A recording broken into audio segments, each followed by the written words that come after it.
part, it's really hard to pass, almost impossible. Maybe a lap around the outside. So really need to make sure you're online going into this. Don't wait too late to make your move if you're in a battle.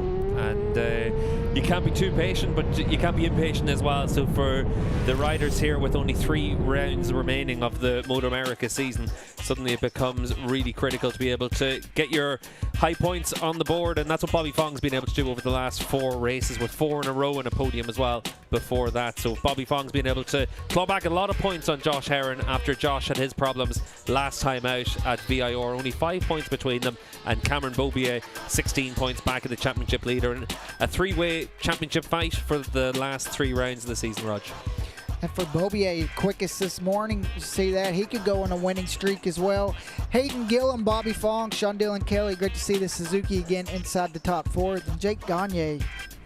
And Gagne 5th fastest, half a second off the pace. We catch up with the number 32 now as he comes through just to finish off his first lap of this session. And 12 riders out on track, Rog. Obviously, we've also got the Stock 1000 class here this weekend, and plenty of those riders making up the field with the Superbike Cup as well. 26 riders expected to take the grid for both of these Superbike races this weekend, as Gagne comes through just to finish off his lap at 25.8, the first lap on the board from Josh Herron on his number 1 Ducati, as Gagne just comes through with the number 40 Sean Dillon Kelly behind him on track as well. But in a session like this, Rog, obviously the big challenge for the riders is to be able to get a little bit of consistency and track time out there. You want to be able to do a bit of a race run in this one as well. We've got 40 minutes, so you don't have to go out there and immediately do your qualifying run. Yeah, and for the Superbikes, there's so much things they can do to the bike. That's why you need the extra time with the electronics. And, you know, this is a big session, I think,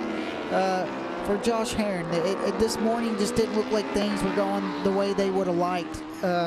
Was down there in 7th, so we'll see what he can do. And just didn't look like it was a smooth session. Obviously, last time out in VIR, we saw that he gave up all those points. That then brings in that bit of mentality into the equation as well for this weekend. And Herron's under pressure now. Bobby Fong's the form rider. Fong on the Yamaha has just been dominant the last 4 races. He's been able to reel off 4 in a row, and he's been just super impressive and consistent, and that puts the pressure on Josh Herron now when there's only 5 points between them. Yeah, and I think now for Josh, that crash almost kind of took the pressure off, because now he's got to start winning to win. And, you know, just a mistake for Josh, and you know, he's been in these situations before where he's won a lot of championships, so I don't think that the moment will be too big for him. Obviously enough, it's always interesting to see the mentality for it, and from my perspective, you look at it where the pressure's been added.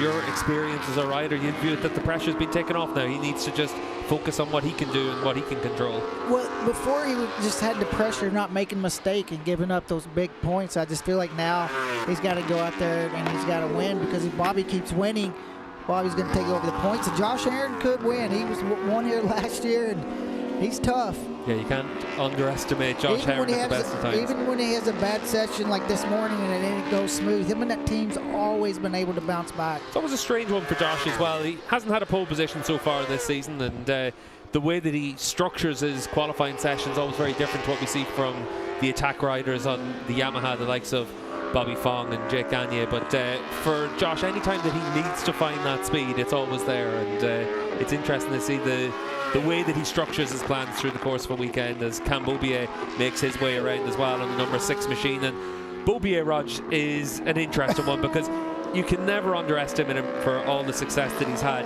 4 poles this season, but over the course of the last few rounds, that BMW has been more and more of a handful for him. Obviously, Laguna, he had his crash in the opening race of the weekend, and a few other issues, but certainly when you look at Beaubier last time out in VIR, never really had the speed to be able to really feel like he was in that fight with Fong and Josh Herron in that race weekend. But we come to this one now, 16 points down, and he just needs to find that form, and he's still very much a championship contender.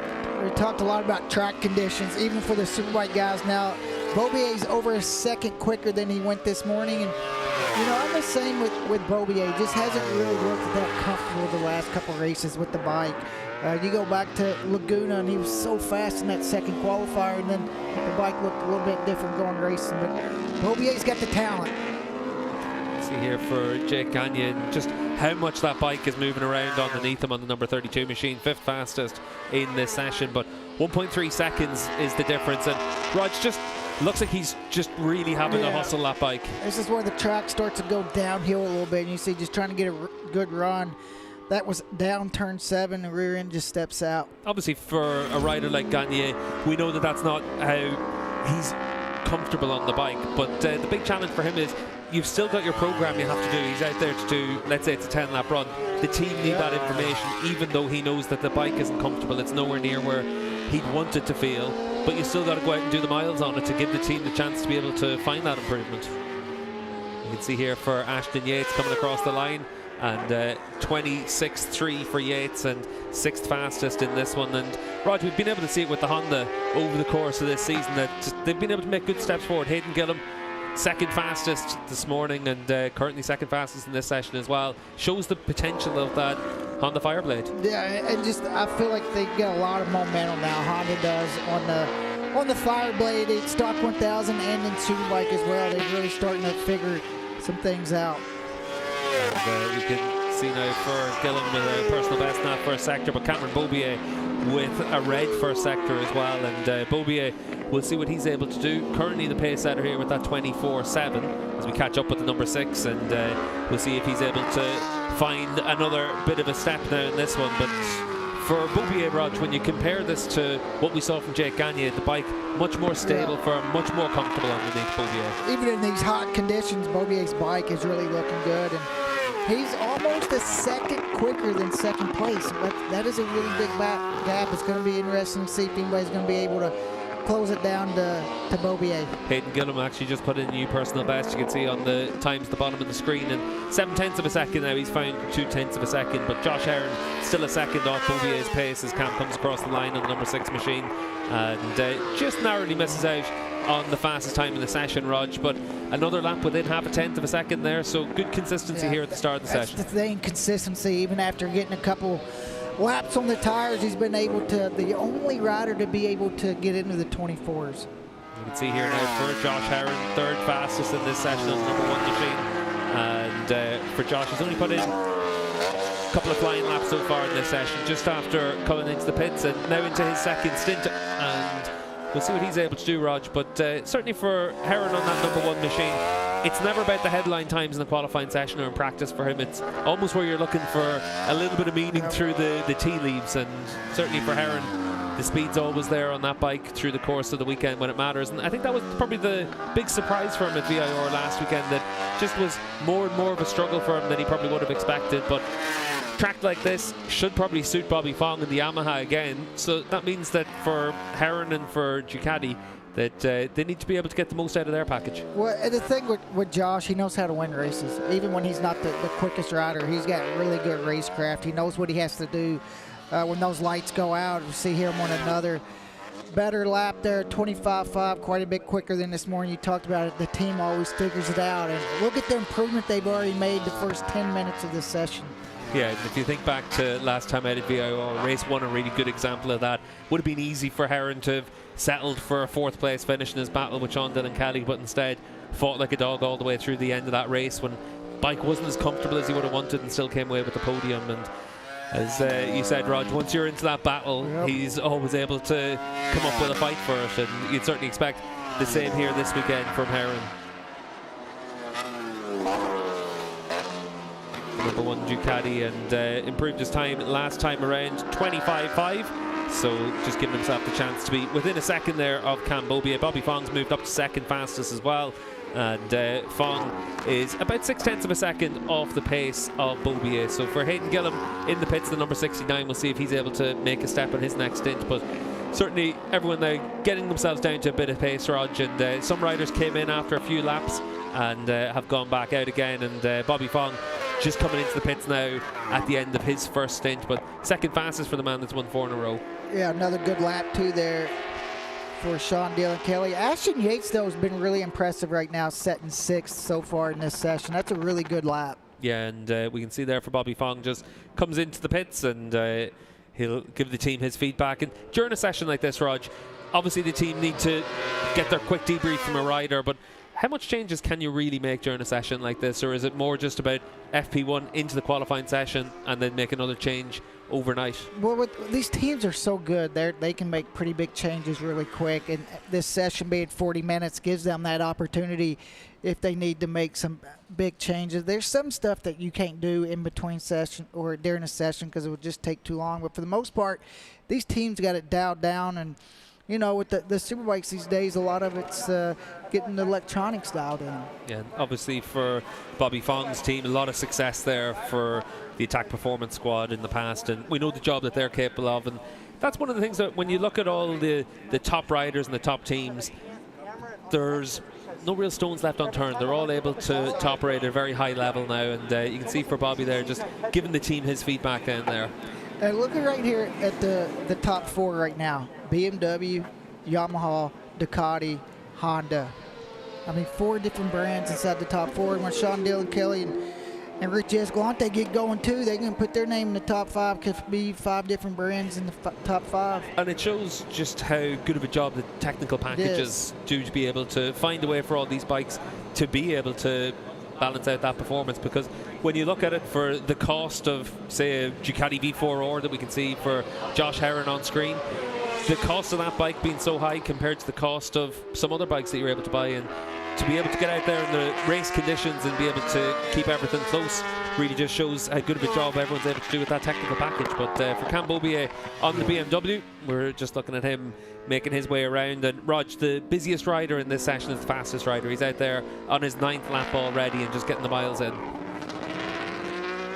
We'll see the number 6 continue to make his way around, and certainly for Beaubier, you'd expect that his stint will be coming to an end pretty soon, but you're able to play MotoAmerica for cash in the Superbike Baggers and Super Sport Series. They're now live on Top Sportsbook and DFS platforms. Just scan the flow code or visit nxtbets.com/play-MA to see what's available in your location. And Rog, on the basis of what we've seen so far, you'd certainly think that Beaubier is putting himself into play now a little bit. Especially if he continues this pace throughout the session. I mean, Beaubier is looking awesome. It just looks comfortable on the bike that we haven't seen the last couple races. And Beaubier is so good when things are going his way. Man, he's tough to beat.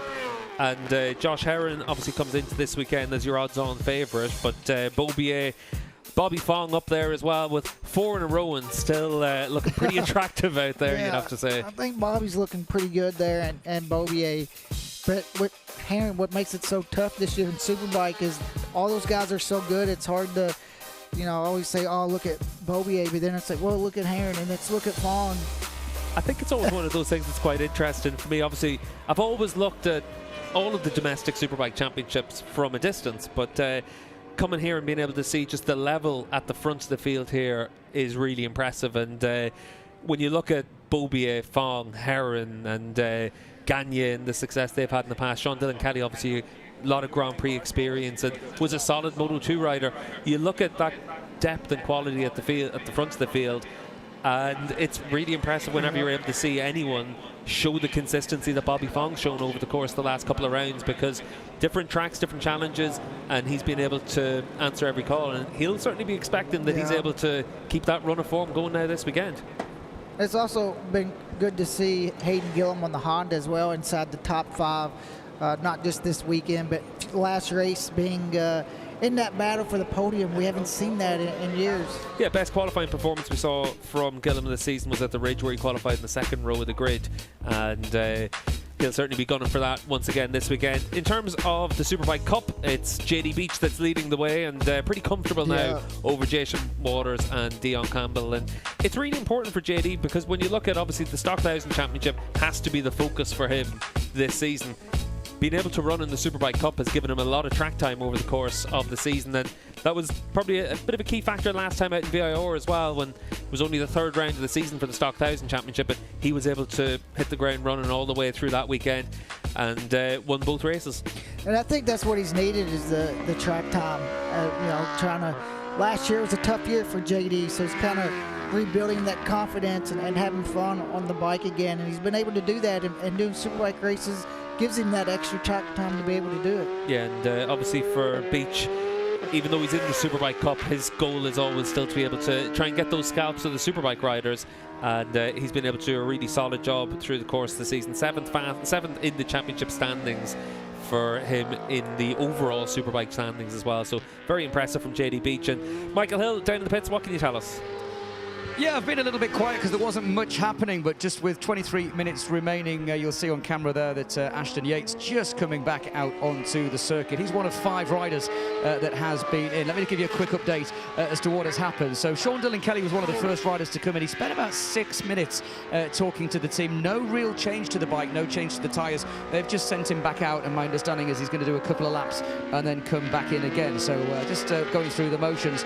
Just alongside me down here in the pit lane as we continue to look at live pictures. A lot of work going on to the HSBK Warhorse Ducati of Josh Herring. They have just changed the rear shock, and just over my shoulder now I can just see the rear shock that has been changed being put back in. So a little suspension change for Josh Herring. He's just sat over the pit wall talking to Simone with the helmet off, looking quite calm, quite relaxed, nothing to worry about.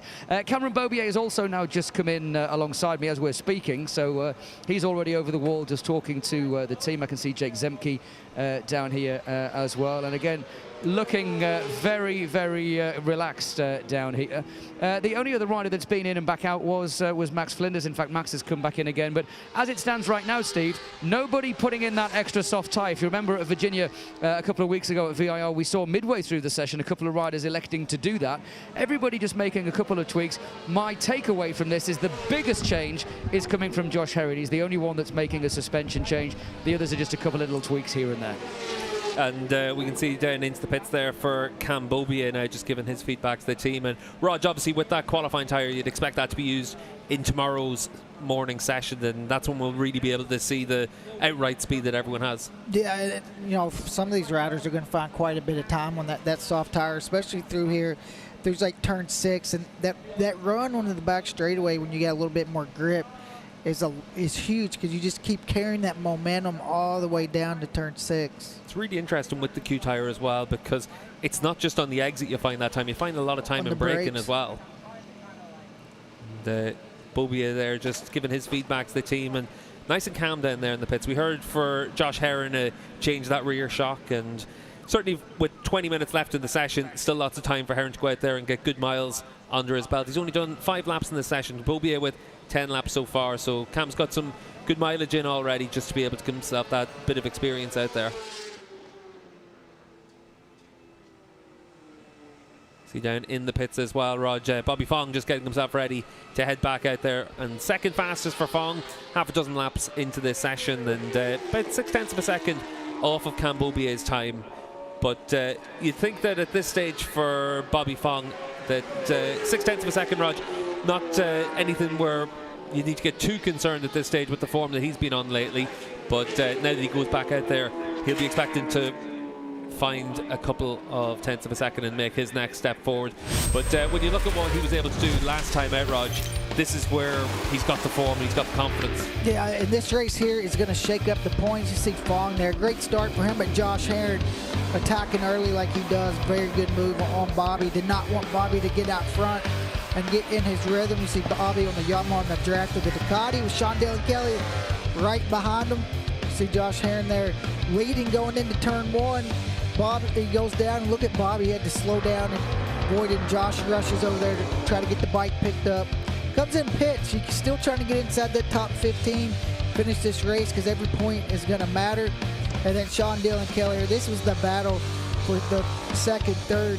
See, look at Beaubier. See the Honda, Hayden Gillum there right behind these guys as well. Richie Escalante works his way past Beaubier, and then now he works his way past Gagne. Great move for Escalante. Now he's got his teammate, as you've seen Beaubier going past Gagne. It was hard to keep up with this battle, and then half a lap to go, Richie Escalante makes the move on his teammate, and then Bobby Fong's out front. Had no problems with anybody behind him. Big pace all weekend. Was able to turn that into 2 victories. It's been really interesting to look at Bobby over the course of the last few rounds, because when you see that form that he's brought, he suddenly made it where it's not Herring against Beaubier, it's Bobby Fong being that form rider, and you'd have to say on the basis of what he's done in those last 2 rounds, certainly coming into a track like this at Mid-Ohio, he'll expect that he's going to be right there again, and he's really put himself into that conversation very quickly with that run of form.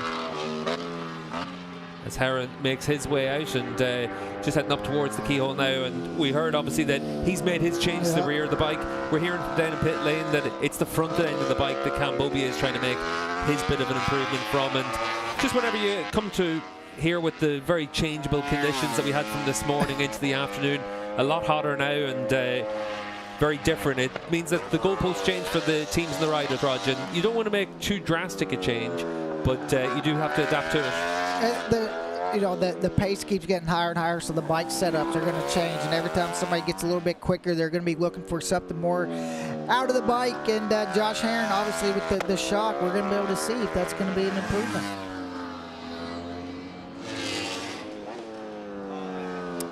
Thank you, guys. Yeah, just down here, just trying to understand what happened. There was a rear shock change for Josh Herron. No tyre change down there. And just trying to check with the team. Did you go harder or softer on the rear shock for Josh? He's not sure. That's a polite way of saying, Michael, go away. I'm not going to tell you.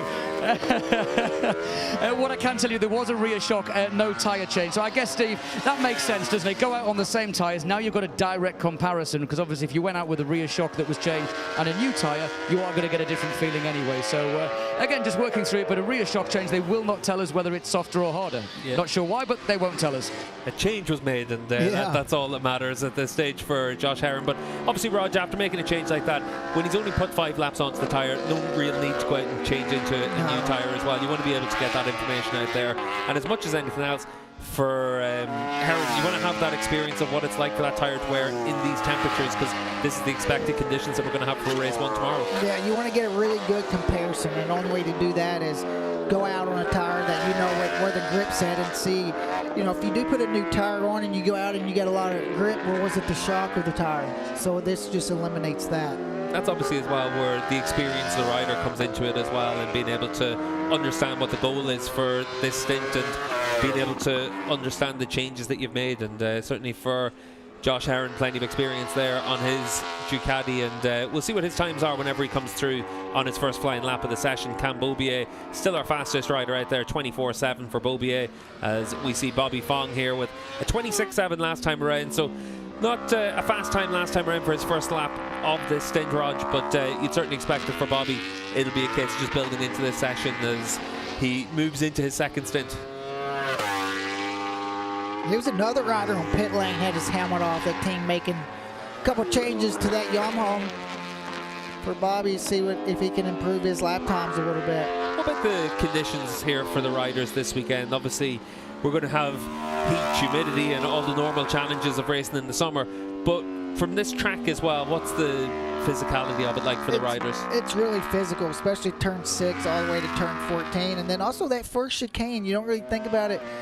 The speed changing directions through there. You do have this long straightaway where you can get a little bit of a breather, but from where Josh Herron is right now, it is going to get tight and technical, and these Superbikes is going to be a lot to go back and forth. And I'd say that run down from turn 1 towards turn 4, that would have been fun before the old chicane came in.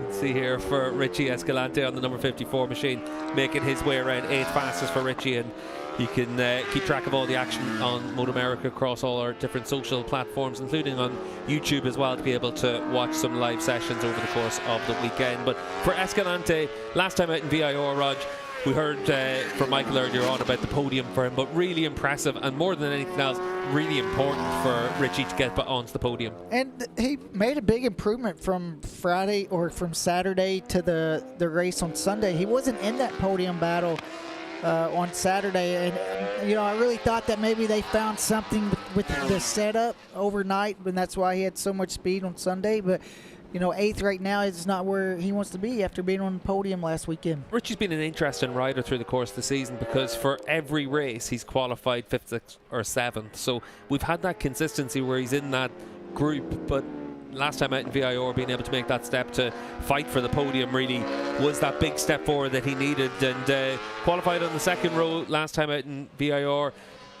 For him, it's about trying to give yourself that chance to be up at the front of the second row. If he's able to come away, Rog, with 4th instead of 5th or 6th, at least then you're able to see that little bit of progress over a single lap. But really tough to do that as well, and that's where Sean Dillon Kelly on the other Suzuki has had that little bit of a step on him through the course of the season so far in STK, with front rows at all but one race this season.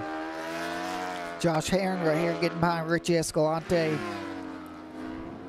See if he can learn something. And, for Herron on the personal best on the first sector, and we'll see what his time is when he cuts the beam here for the second sector. And not finding time there, obviously caught behind Escalante and not able to make that progress. Escalante looks over the shoulder, looked the wrong way over, and able to just wave an apology there to Josh Herron, and they'll come into the pits together now. And at least for Herron now, Rog, he's been able to get those few laps under that change with 3 flying laps on that stint, and comes back into the pits. And you'd imagine now he'll put in that fresh tyre to be able to try something at the end of the session. And I think he'll sit down with the team in whatever direction they did with that shock. They're going to know, hey, do we go the right way or do we need to find another direction? Just as you leave the pits, how quickly do you really understand how big of a change that is and if it's the right change to make? I think as you get older, you can figure it out really quick, and that's that part about talk all the time about experience and getting laps, and that's one of those things where you learn as you go, and that's for somebody like Josh Herron, he's going to pick it up right away. That's one of the big differences when you look at the riders now compared to when you were a young rider coming through. Back then it was about a lot of testing to get that experience. Now you get your experience over the course of a race weekend and pretty minimal testing all the way through a year. That means that it's even more of a challenge now, and there's more and more of an emphasis put on your relationship with your crew chief and your relationship with your team. And, you know, testing for these teams, when they go test, they learn so much because you have all day to work on stuff and try some changes that might be something out of the ordinary where you don't think you would never do on a race weekend, but you don't mind going testing. So it's a big deal for these riders. And Suzuki, they've been able to test. They've found big improvements. Also one of those situations for the teams and riders when you're testing, you can have that second bike. You can have a bike with a very different setting and give yourself the chance to be able to learn even more. And when you look at the conditions that we have this weekend, you can see there just how warm it is. 85 degrees out there, track temperature's high. It's already a slick track. You mentioned it earlier on, Rog. Max Flinders mentioned it at the start of the week of the session as well, just about how difficult it is out there to find that grip. And with the sun out the way it is, that's really going to make the track conditions rise up. Sean Dillon Kelly then just goes over the line onto that provisional second row of the grid. While that happens, he makes a mistake there. Josh Herron has come into the pits. We saw that just a few moments ago. What I can report is, I still can't tell you whether he's gone harder or softer, but what he's now asking the team is, can we go in the middle? So, Roger, whichever route they've gone, maybe Josh feels they've gone a little bit too far, and he's asking now if they can go in between. So, maybe you know more about that than me, what that means in rider speak, but now looks like they are springing into action. And whichever way they went, they're coming halfway back again. Well, I think it means some parts of the track that it was better. So he wants something in that direction. Other parts of the track, maybe it wasn't as good. And for Josh Dow, he's been with this crew for a couple years, been on the bike. That helps as well when you're making changes. And obviously around a track like this as well, Rog, a lot of slower corners, and there's not that big variance between high-speed corners, slow-speed corners. A lot of corners here, second gear. It means that you're able to build a setup around that. You can see here for Josh Herron's crew just finishing off their bit of work. 10 minutes left in the session. Cam Bobia continuing to lead the way, and Bobia is still out on track now. And 25.7 last time around for him, about a second slower than his fastest time, and he holds the advantage from Bobby Fong, Josh Herron, Hayden Gillum and Jake Gagne up there in the top 5, as we see here for Josh Herron with his crew, and hopefully we're able to get him back out there pretty quickly to be able to see the impact of those changes for him on the Ducati. And Rog, when you look at it, for a rider to make these couple of big changes to the rear shock, it's a little bit unusual to make it twice during the course of a session like this. Yeah, he's just trying to find something to get comfortable. And I think that's been the biggest thing for Josh. And you see the crew chief there really looking at the data.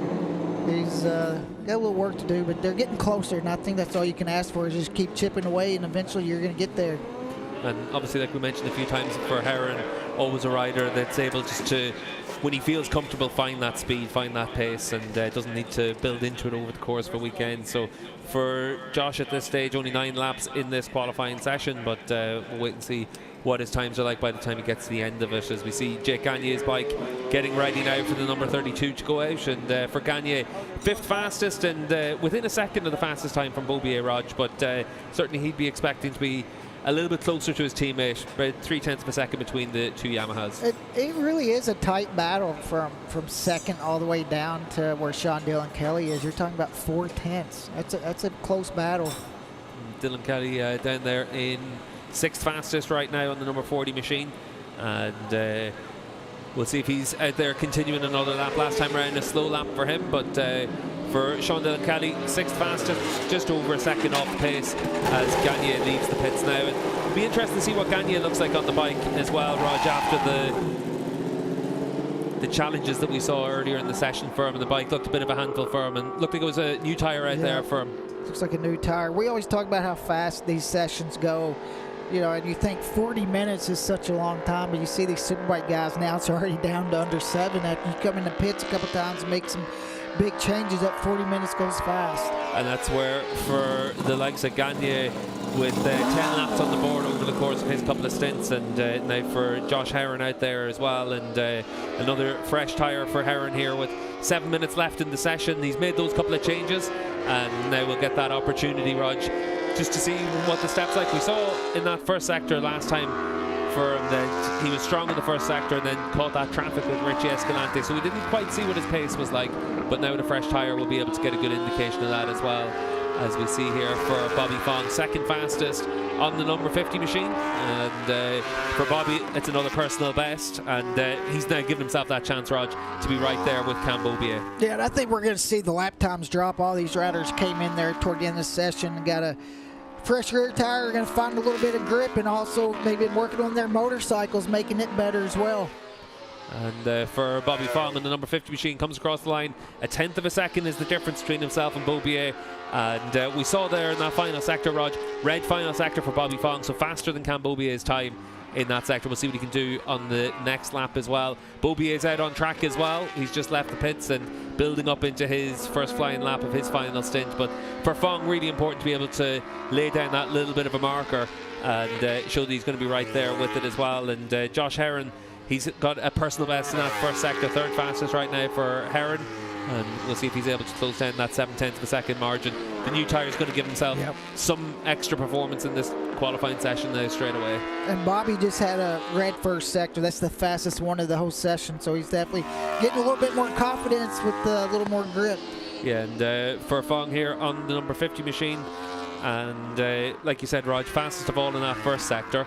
Last time around he was fastest in that final sector, so we know that he's got a lot of potential on this lap to be able to move up to the top of the times, and could well be into the mid-24s on this lap, and you can see up by 0.3 of a second now in that second sector, so big margin being made now by Bobby Fong. He's got a little carrot in front of him as well. He's got Escalante to kind of chase down, and that helps.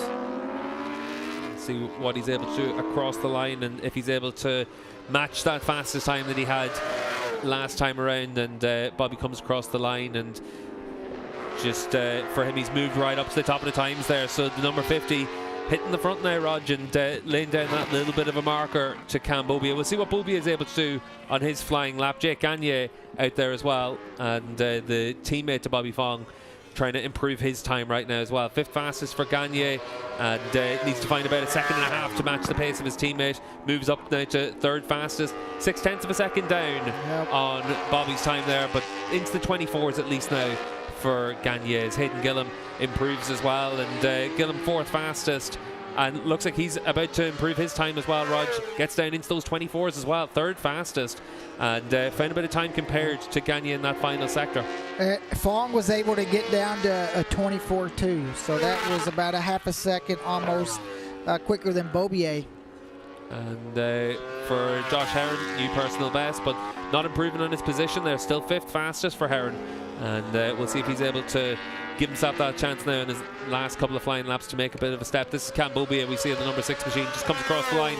Beaubier, 0.4 of a second now, the margin between himself and Bobby Fong. And Fong's time, very impressive there, Rog, just to give the field something to aim for. And that was Beaubier's best lap as well, 24.4. So found a couple tenths.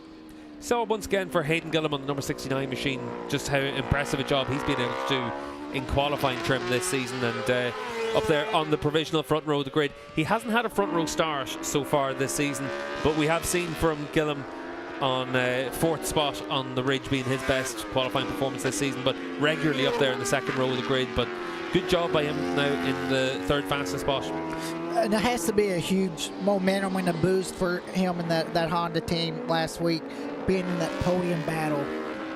And you can see here for Benjamin Smith, just comes across the line. He's been 10th fastest the last 3 qualifying sessions in the Superbike class, and still 10th fastest in this session as well. So for Smith on the Yamaha, just trying to find a little bit of a step just to get himself out of that run of form right now. But Cam Beaubier has found a lot of time there in that second sector, Rog, up by a quarter of a second. Could well be challenging into the 23s now in this lap. And Beaubier just comes down in towards that final sector. And it's a 24.2 is the fastest time we've had so far from Bobby Fong. And Beaubier comes across the line, 24.1, and really important for Beaubier to do that. You mentioned earlier on in the session, Rog, about how good he is whenever everything's working for him. The BMW's working well here this weekend. And he looks good on the bike too. Like, you know, when he went into all those races, Beaubier's, he's just so good on the bike. He's able to figure things out. Bobby's did a great job too, kind of closing that gap down. But Beaubier is just really smooth out there, and I think that's a big part of this track, is being smooth and connecting those dots. His bike's not moving around as much as some of the others. Yeah, and you can see here for Josh Heron on that number 1 machine, just still 5th fastest right now. And this is fairly typical of what we've seen at times through the course of this season from Josh Heron. He might be the reigning champion, the number 1 plate, but he's only had 1 front row start. That was at the ridge. So for Heron, it's never a case of having to really put it all on the line when the points aren't on offer. He's a racer. When the lights go out, he knows how to work his way toward the front, and Heron's working on what he needs to, and he knows where the bike needs to be going into the races tomorrow. It's so impressive from Josh, though, when you look at the way that he breaks up his weekend. Everyone else goes out there trying to do long runs, give themselves the experience of what it's going to be like with the tyres out there. Give yourself that chance to be ready for the races. And for Josh, he just wants to make sure that he's put himself somewhere close to the front of the grid, and then once the lights go out, he's going to be able to fight all the way through. But you can see here for the number 1 machine, just making his way around turn 4 and has his head down this lap. You can see it in his riding. The bike looked good through that first little chicane. The change has been made.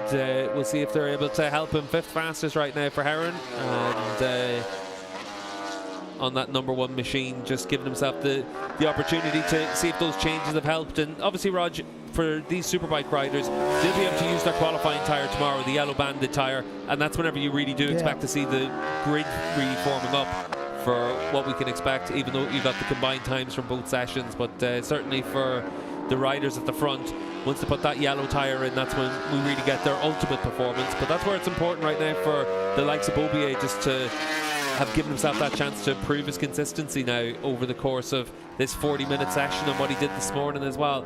Checkered flag has just waved, so Josh Heron here on the number 1 machine with personal best in sector 1, personal best in sector 2, out there just trying to give himself the chance to be up there provisionally on the front row of the grid. Jake Gagne moved up to 3rd fastest, and Heron comes across the line within a second of Cam Beaubier, but 5th fastest here for the number 1 machine. And Beaubier looks like he's going to be our provisional pole setter heading into tomorrow morning's qualifying session. He's just about to finish off his lap, finish off his 40-minute session. Bobby Fong 2nd fastest. Jake Gagne did well at the end there, Rog. So 2 Yamahas up there in the front row of the grid right now. You can see once again for Bobby Fong, bit of traffic here at the end of the lap, but the Yamaha's working well. This is a good run for Bobby. He's went back out. Had a little traffic here and there, but a good couple laps for him. You mentioned earlier on as well about how difficult it is to overtake around here. That's also where in a qualifying session or a practice session, it's quite useful to get that bit of time behind someone just to see where you could make some moves. And also, it just makes qualifying even that much more important. You can see here for Jake Gagne, considering how tricky he looked at the start of the session, the bike didn't look comfortable underneath him. he's done a good job to put it up there provisionally on the front row of the grid overnight. Yeah, good session for Jake. And I think that's just what he needs, just have a couple good sessions early on. The bike was moving around quite a bit, and it looks like that team did a great job. It looked really smooth there toward the end. We saw during the course of that session quite a few riders taking their time with the changes being made to the bike. Bobby Fong we saw in the pits for 7 or 8 minutes at one stage and looked really relaxed out there. And for the team, obviously, they feed off that as well. When the rider comes in and they're not stressing, it makes a much easier session for the team as well, just to work methodically through what the feedback is and the changes that have to be made. Yeah, and to your point, just make good changes, take your time, don't rush. It's more important to be on pit lane for extra couple minutes than just trying to rush through and not getting that right information out. You can see there for Gagne just getting ready for his practice start, and for the riders as well, Rog, the chance to be able to do your practice start as well, always an important part of the session, just to be able to give yourself that feedback. The track here, you've mentioned a few times about it being a little bit slick. What's the challenge for that off the line for them as well? Well, I think off the line they're not going to have any problems, even though there could be a little bit of a slant the further back the grid going out of the corner. But the gearing is different every single track, and that makes the start feel a little bit different. But with the Superbikes, you practice those starts because then they can get on the electronics and they can either take power away or add power. See here for Cambodia now making his way down pit lane and back into the paddock there on his BMW machine and setting the pace here on that number 6 machine.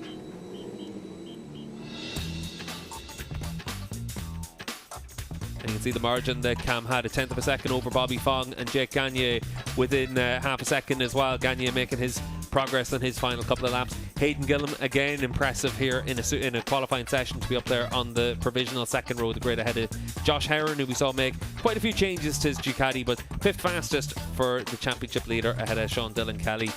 And then Richie Escalante, Ashton Yates and Bryce Cornbow are 3rd row of the grid, with Benjamin Smith, Danilo Lewis and Max Flinders are 12 riders here in the Superbike qualifying session.